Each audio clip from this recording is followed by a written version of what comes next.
오늘은 하나님 나라 신학 시리즈 10번째 시간입니다. 우리가 지난 시간에는 하나님을 선택한 사람들이라는 제목으로 함께 말씀을 나눴죠. 대표적으로 두 사람을 이야기했습니다. 부자였던 관리와 세리였던 이 삭개오 두 사람을 비교했었죠. 이 부자였던 관리는 나름 잘 살았고 사람들이 볼 때에는 저 사람이야말로 구원을 받을 수밖에 없는 사람이야 라고 생각했지만 예수님의 그 요구에 그는 그것을 따르지 못했고 하나님 앞에 자신의 모든 소유를 이전하지 못했습니다. 그러나 삭개오는 누가 봐도 죄인이고 누가 봐도 정말로 구원받지 못할 사람 중에 한 사람이었지만 그는 예수님을 통해 그 마음이 변화되어져 이제는 하나님의 그 율법을 따라 살아갈 것을 결단하며 자신의 소유를 팔아 가난한 자들에게 나눠주고 혹시 토색한 것이 있거나 불이한 이익을 취했다면 그들에게 4배를 갚아주겠습니다라고 고백하는 것을 우리가 함께 나눴습니다. 삭개오가 그렇게 자신의 재산을 사용했다면 삭개오는 아마 가난한 사람이 될 수밖에 없을 겁니다. 그럼에도 불구하고 삭개오는 그것이 더 가치가 있고 그것을 통해 자신이 하나님의 나라를 얻을 수 있다면 그것이 아깝지 않다라는 그러한 믿음의 고백이 그에게 있었던 것이죠. 우리는 완전하지가 않습니다. 우리 모두는 다 부족하게 살아갑니다. 우리가 각자를 다 볼 때는 나보다 나은 것 같고 문제가 없는 것 같고 왜 나만 이런 문제가 있는지 혼자 생각하지만 또 그 사람이 가까이에서 보면은 그 사람 나름대로의 고민과 어려움과 또 부족함을 가지고 있죠. 비슷한 사람이 바로 이 사마리아 여인이 있습니다. 사마리아 여인은 이 인간관계에 있어서 자신의 공허함과 자신의 그러한 부족함을 채우려고 했습니다. 그래서 사람들에게 좋지 못한 인식을 받고 그래서 사람들이 다니지 않는 낮에 우물가에 우물을 뚫어 가야 되는 그러한 삶을 살아가게 됐죠. 하지만 그가 예수님을 통해 자신의 그 공허함을 채울 수가 있었고 그 마음을 회복하게 되는 것을 보게 됩니다. 세상은 우리에게 가진 것이 많아야 지식이 많아야 명예가 있어야 권력과 또한 명성과 남들 위에 군림하는 그 지위를 가져야만 우리의 부족함을 채울 수 있다라고 이야기를 하지만 성경은 우리에게 그것을 말하지 않습니다. 성경이 우리에게 그것을 채울 수 있는 방법은 하나님을 통해 채울 수 있음을 우리에게 말하고 있는 것이죠. 그 이유는 우리를 만드신 분이 하나님이시고 하나님이 우리를 만드실 때에 우리의 부족함을 하나님을 통해 채우도록 그것을 채우며 살아가는 그러한 삶 속에서 우리는 하나님과 교제하고 연합하는 그 삶을 통해 행복과 평안을 누리도록 우리를 창조하셨기 때문에 우리는 그렇게 살아가는 것이 우리의 부족함을 또 내 마음에 채워지지 않는 공허함을 내 삶에 지워지지 않는 상처와 회복되지 않는 나의 마음을 회복하고 해결할 수 있는 바로 그것이 하나님 앞에 있다라는 것을 성경은 우리에게 말하고 있죠. 그래서 사람들은 하나님이 아니라 다른 걸로 채우려고 합니다. 근데 처음에는 이것만 있으면 내가 채워질 것 같지만 그것이 잠깐 채워지는 듯 하지만 더 큰 부족함과 그 비어짐이 생겨나게 되고 더 큰 걸로 그것을 채우려고 하지만 그럴 때마다 더 많은 것과 더 큰 것을 스스로가 요구하며 채우려고 하는 것을 우리는 보게 됩니다. 그렇기 때문에 우리는 하나님을 통해 우리의 부족함을 채울 수가 있죠. 우리는 깨어진 세상 속에서 깨어진 삶을 살아가고 있습니다. 그런데 하나님은 그 깨어진 세상에서 우리가 하나님과 함께 동행하며 살아갈 수 있도록 그의 아들 예수 그리스도를 우리에게 주셨죠. 우리가 요구하지 않았고 우리가 그것을 기도하지 않았고 간절히 바라지도 않았는데 하나님은 먼저 우리의 그 깨어짐을 회복할 수 있도록 그 예수 그리스도를 우리에게 보내주셨고, 그 예수 그리스도를 통해 누구든지 그 삶에 소망을, 희망을 가지고 살아가도록 그렇게 우리에게 귀한 은혜를 허락하여 주셨습니다. 바로 그것이 우리가 늘 말하는 하나님이 우리에게 주신 복음이죠. 기쁜 소식입니다.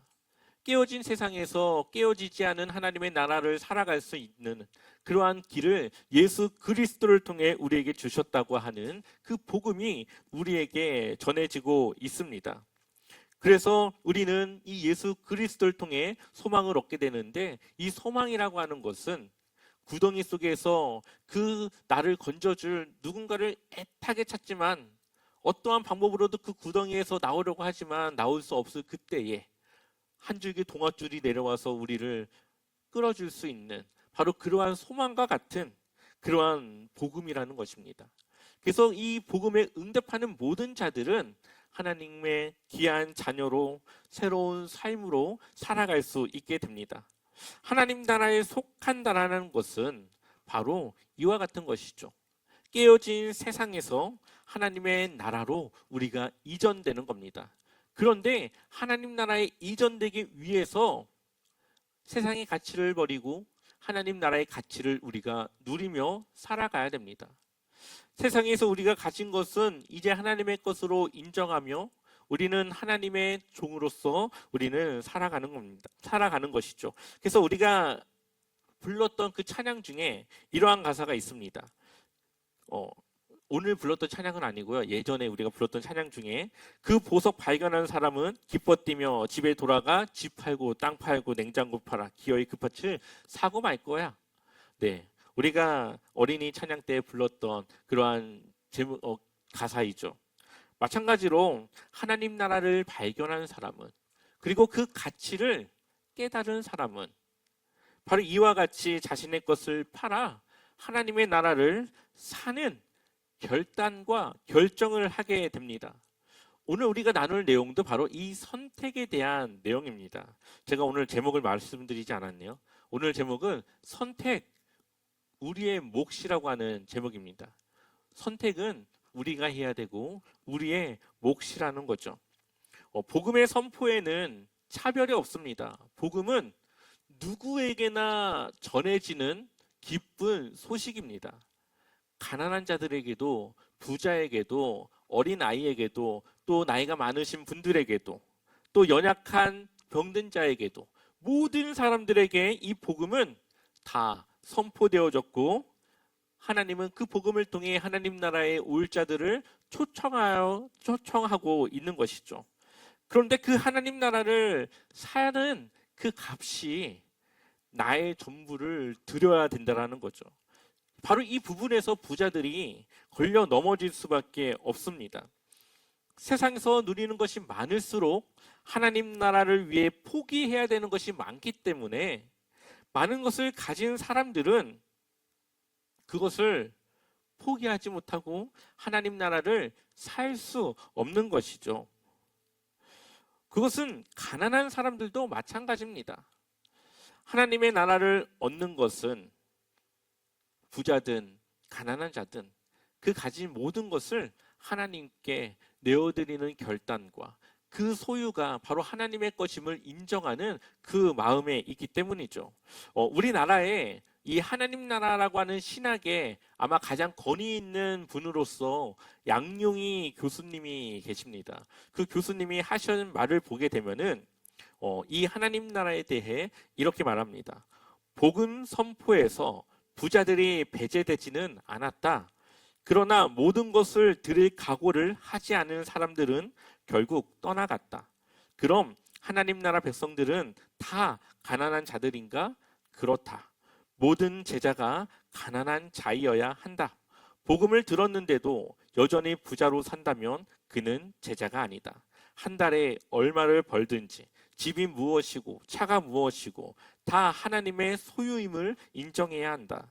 하나님 나라를 소유한 자의 특징은 모든 것이 하나님의 것임을 인정하는 자이다.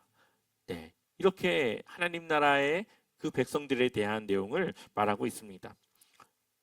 거듭 말씀드리지만 무소유를 지금 이야기하는 것이 아니라 좋은 차를 타든 좋은 집에 살든 이 은행의 잔고가 얼마가 있든 그것이 언제든지 하나님이 원하시면 드릴 수 있다. 그것을 하나님을 위해 내가 헌신할 수 있다라고 하는 믿음, 그 결단이 있어야 된다는 겁니다.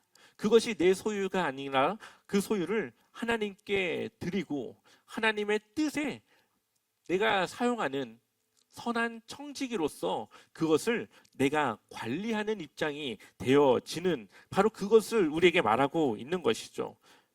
이것이 구약 성경으로 보게 되면, 유대인의 관점으로 보게 되면 바로 한 단어로 종입니다. 종. 하나님은 우리의 주인이 되시고 우리는 하나님의 종된 모습인 것이죠.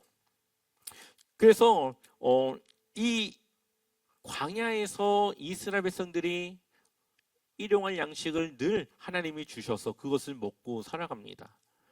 이스라엘 백성들의 믿음이 가장 좋을 때는 바로 이 광야에서의 삶이었습니다. 왜냐하면 가진 것이 없어서 하나님이 주지 않으면 안 되니까 하나님을 의지할 수밖에 없는 것이죠. 그런데 그들이 가나안 땅에 들어가자 믿음이 변질되고 하나님이 아닌 다른 것에 눈을 돌리고 이제 하나님이 없어도 자신들이 살아갈 수 있을 것 같은 그러한 잘못된 신앙의 마음을 갖게 됩니다. 마찬가지로 우리의 삶에 우리가 하나님을 가장 의지할 때는 내가 아주 연약하고 정말 내가 해결할 수 없는 아주 그 절박한 그 상황, 정말 하나님의 은혜가 나에게 없으면 내가 살아갈 수 없는 아주 그 상황이 우리의 믿음이 가장 하나님 앞에 온전히 드려지는 그러한 때입니다. 만약 여러분들의 통장에 100억이 들어있다면 아마 우리는 기도할 일이 거의 없을 거예요. 그걸로 웬만한 거는 다 해결할 수 있기 때문이죠. 마찬가지로 부자 청년이 위기의 순간이 없으면 그는 자신의 삶에 자신이 주인이 되어 살아가게 되는 것이죠.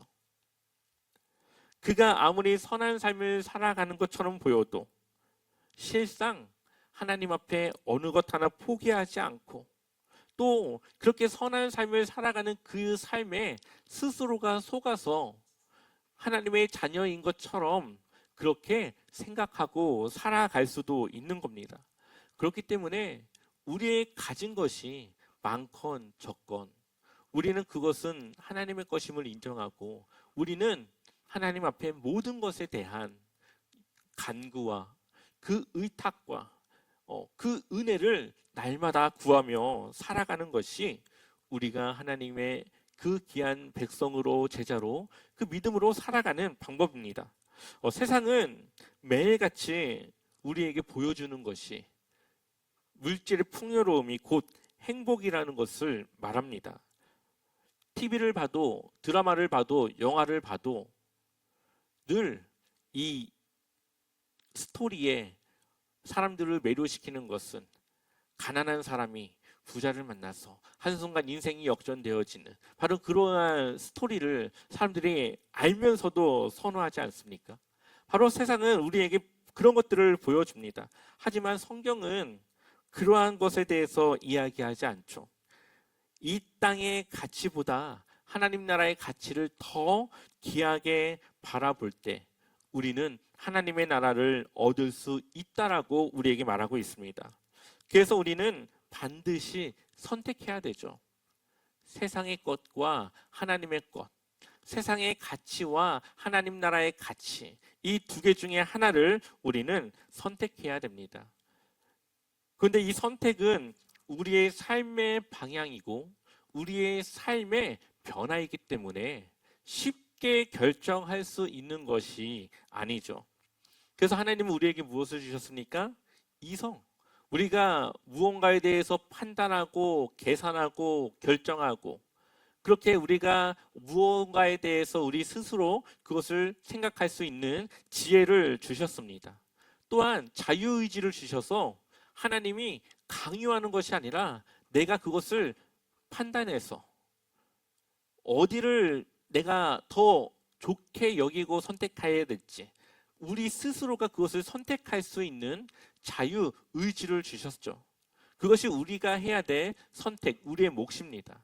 하지만 그것에는 우리 스스로가 또한 책임지고 그것에 감당해야 되는 것도 포함이 되는 겁니다. 그래서 저의 역할은 여러분들에게 이 선택을 강요하거나 아니면 그것을 내가 대신 선택해 줄 수는 없습니다. 그러나 여러분들이 무엇을 선택해야 되는지, 무엇이 옳은 선택인지 그것을 이야기해 줄 수 있고 여러분들의 선택이 더 옳은 방향으로 갈 수 있도록 저는 그것을 돕는 그 역할을 하는 것이죠. 결국 그 선택은 여러분의 몫으로 있는 것입니다. 그러나 성경은 그 선택이 쉽지 않음을 우리에게 말하고 있습니다. 누가복음 14장 26절 같이 읽어보겠습니다. 무릇 내게 오는 자가 자기 부모와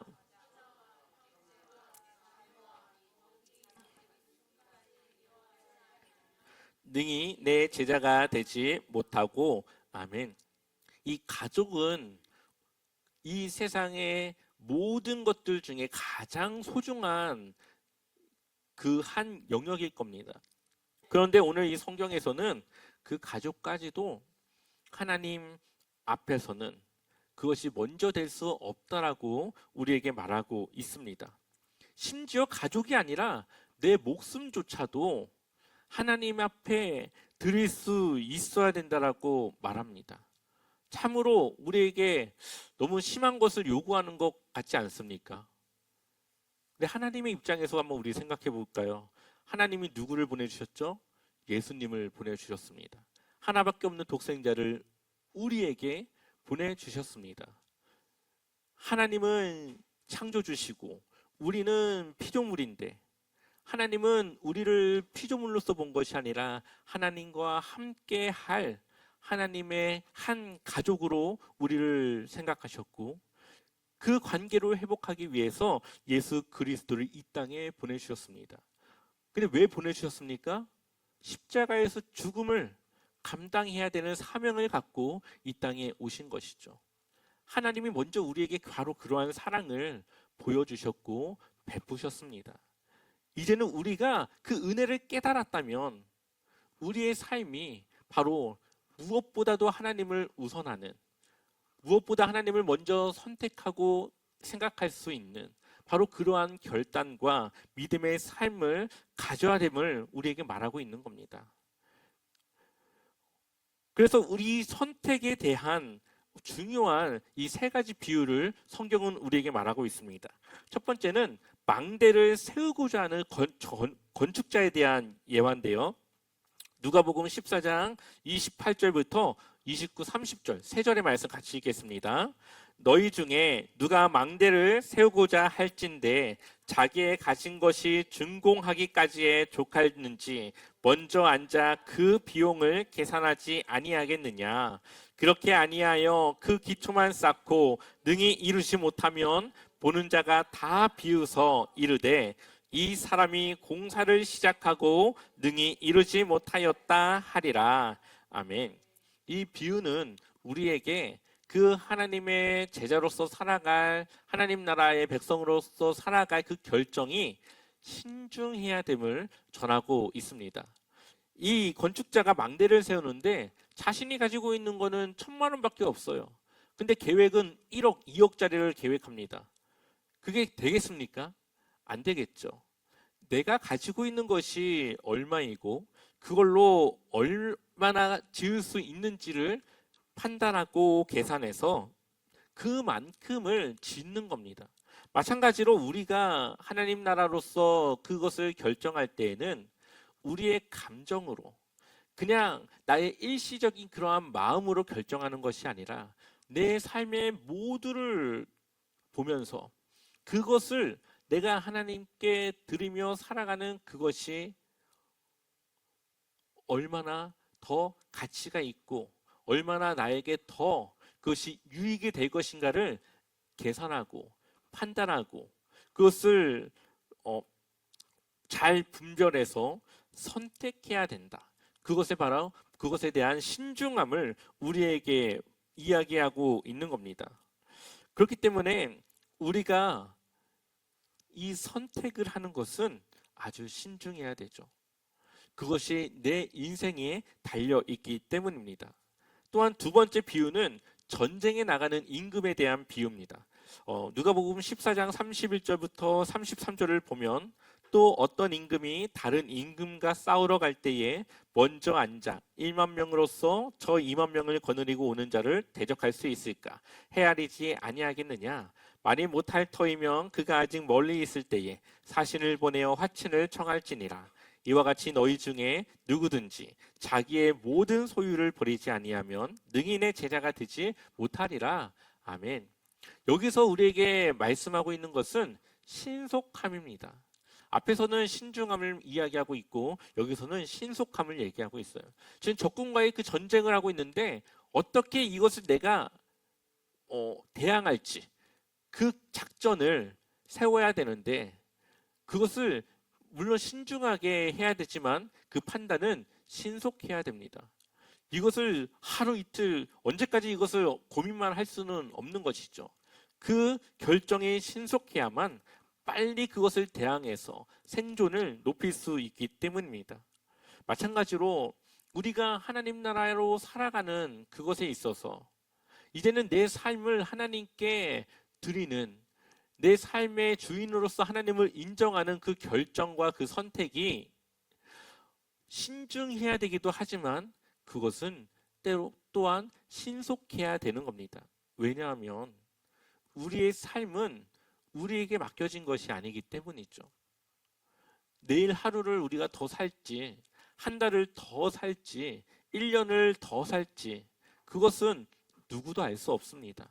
그러니 이러한 결단 가운데 우리는 신중하면서도 신속한 결정을 통해 하루빨리 하나님의 백성과 자녀로서 우리는 그렇게 살아갈 것을 결단해야만 합니다. 또한 세 번째 비유를 보게 되면은 하나님 나라 잔치에 대한 비유입니다.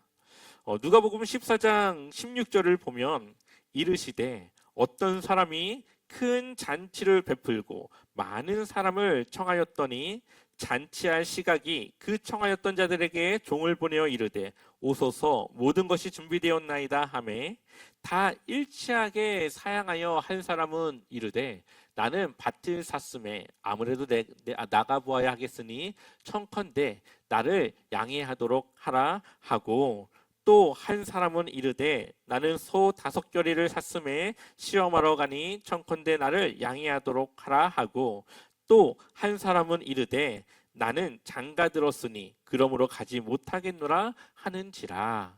아멘. 우리 24절 이어서 24절 말씀 우리 같이 읽어보겠습니다. 내가 너희에게 말하노니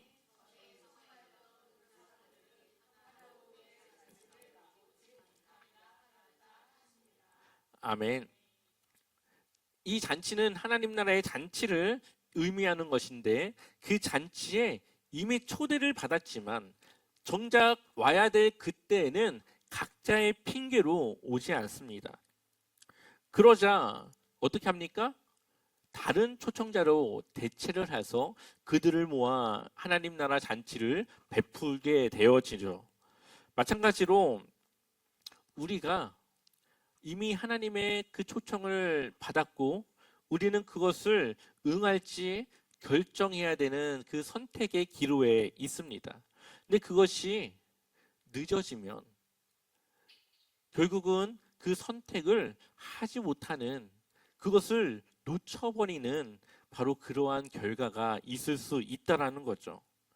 그렇기 때문에 우리는 신중하면서도 신속하게 우리는 하나님 앞에 우리의 믿음의 결단을 내려야 하는 것입니다. 바로 이러한 결단의 그 표현이 우리의 믿음을 하나님 앞에 드리는 최고의 표현이기도 하는 것이죠. 그래서 성경은 우리에게 살살 꼬드기면서 우리에게 그 선택을 요구하는 것이 아니라 그냥 직면하도록 우리에게 이야기합니다. 그래서 마태복음 7장 13절을 보면 좁은 문으로 들어가라. 멸망으로 인도하는 문은 크고 그 길이 넓어 그리로 들어가는 자가 많고 생명으로 인도하는 문은 좁고 길이 협착하여 찾는 자가 적음이라. 아멘. 많은 사람들이 큰 길을 선택하지만 정말 하나님 나라를 위해 살아갈 자들은 좁은 길을 선택합니다. 그것은 비록 힘들지만 바로 그것이 하나님 나라로, 하나님의 백성으로 살아가는 길임을 알기 때문에 그것을 선택하는 것이죠. 바로 이러한 것에 우리는 공동체의 힘을 가질 수가 있습니다. 군대에 가면은 2등병을 1병이 가르치고 그 1병은 그 위에 상병이 가르쳤고 그 상병은 나중에 그 병장이 가르쳤습니다. 위에서 가르쳐 준 대로 이 군대의 그 체계와 그 교육은 이루어져요. 마찬가지로 교회에서 하나님 나라를 살아가는 것, 하나님의 백성으로 살아가는 것, 그것은 힘들고 때로는 어렵고 정말로 감당하기 어려울 수 있지만 그것을 살아가는 또 다른 성도의 모습을 통해 그것이 가능하다는 것을, 또한 그것을 통해 어떻게 하나님이 역사하고 그 마음에 기쁨과 평안을 주며 정말로 그렇게 살아가는 사람의 삶은 내 생각과 다른 어떠한 결과가 있는지를 보여주는 겁니다. 그 공동체를 통해서 그 결단할 수 있는 마음을, 믿음을 얻게 하는 것이죠. 그래서 먼저 그 길을 걸어가는 사람들을 통해 뒤따라오는 그 사람들도 그 길을 선택하도록 우리는 그러한 공동체의 모범이 되어줘야 되기도 하는 것입니다. 그래서 결국은 그러한 선택을 스스로가 할 수 있도록 우리는 그것을 돕고 또한 그것을 함께 선택할 수 있는 그 힘을 우리는 줄 수 있어야 되는 것이죠. 누가복음 13장 23절에 보면 어떤 사람이 여짜오되 주여 구원을 받는 자가 적으니이까 그들에게 이르되 좁은 문으로 들어가기를 힘쓰라. 내가 너희에게 이르노니 들어가기를 구하여도 못하는 자가 많으니라. 그리고 나서 우리 27절, 28절 같이 한번 읽어볼까요? 같이 읽어보겠습니다. 그가 너희에게 말하여 이르되 나는 너희가 어디서 왔는지 알지 못하노라. 행악하는 모든 자들아 나를 떠나가라 하리라. 너희가 아브라함과 이삭과 야곱과 모든 선지자는 하나님 나라에 있고 오직 너희는 밖에 쫓겨난 것을 볼 때에 거기서 슬피 울며 이를 갈리라. 아멘. 예수님은 분명히 이 말씀을 통해 구원받는 자가 적을 수도 있다고 말하고 있습니다. 그 이유는 좁은 문으로 들어가는 것은 결코 쉽지 않기 때문이죠. 또한 이 구원에 초대받지 못한 자들 중에서는 우리가 읽지는 않았지만 26절을 보면 그때 너희가 말하되 우리는 주 앞에서 먹고 마셨으며 주는 또한 우리를 길거리에서 가르치셨나이다. 아멘. 예수님 곁에 분명히 있었던 자들도 하나님 나라에 초대받지 못한, 들어가지 못한 결과가 있을 수 있다는 거죠. 교회를 나와서 예배도 드렸고 나름 그 신앙생활을 했지만 그것이 온전히 하나님이 원하시는 믿음의 결단의 삶을 살아가지 못한다면 그것은 하나님 나라에 들어가는 것이 아니라 그냥 예수님 주변만을 그냥 돌돌 맴도는 그러한 신앙생활밖에 되지 않음을 우리에게 지금 이야기하고 있는 겁니다. 그렇기 때문에 우리는 결단하고 믿음으로 하나님을 붙들고 살아가는 것이죠. 저라고 다르겠습니까? 저도 동일하게 그렇게 살아가야만 구원의 그 하나님 나라에 들어가게 되는 것이죠. 아마 저는 더 높은 기준과 요구를 하실 겁니다. 왜냐하면 목사이기 때문이죠. 그럼에도 불구하고 저는 하나님을 선택했고 그것이 더 가치 있음을 저는 믿기 때문에 그것을 이미 계산했기 때문에 그것을 선택했습니다. 하나님 나라는 돈으로 살 수 없기 때문이죠. 제가 해야 될 일은 이제 여러분들이 바로 그러한 삶을 살아가도록 안내하는 것입니다. 여러분들의 구원의 확신을 흔드는 것이 아니라 그것을 확신을 갖게 하고 하나님이 원하시는 뜻 안에서 살아가도록 그 길과 기준을 전하여서 여러분들이 그 삶을 살아가도록 하는 것이죠. 아마 이러한 이야기가 듣기 싫을 수도 있고 불편할 수도 있습니다. 하지만 여러분들을 정말로 올바른 그 길로 인도해야 될 저는 그럼에도 이것을 전해야 합니다. 아마 하나님의 마음도 그럴 것입니다. 여러분들을 끊임없이 초청하여서 언젠가는 그것을 결단하고 하나님 나라의 삶을 살아가길 원하시기 때문이죠.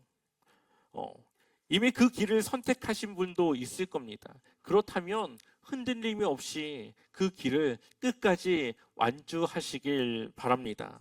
또한 여전히 고민하고 결단하지 못하는 분이 있을 겁니다. 충분히 이해합니다. 그것은 하루아침에 그냥 홧김에 할 수 있는 선택이 아니기 때문이죠. 하지만 신속하게 그 결정이 이루어져야 됨을 기억하셔서 그 결정이 정말로 하나님을 향한 믿음으로 나아가기를 소망합니다. 또한 그러한 고민을 멈추지 마시고 지속적으로 하나님의 말씀을 들으면서 그것을 판단하고 고민하면서 정말로 그것을 신중하게 하나님 앞에 결정하기를 소망합니다. 선택은 우리 자신의 몫입니다. 누군가는 그냥 떠밀려서 신앙생활 할 수도 있겠지만 그러나 우리는 스스로 결단하고 결정하여서 그것에 우리의 몫으로서 우리가 그것을 살아가야 되는 것입니다. 그리고 그 선택이 여러분들의 그 선택이 하나님이 되기를 주님의 이름으로 간절히 축원합니다.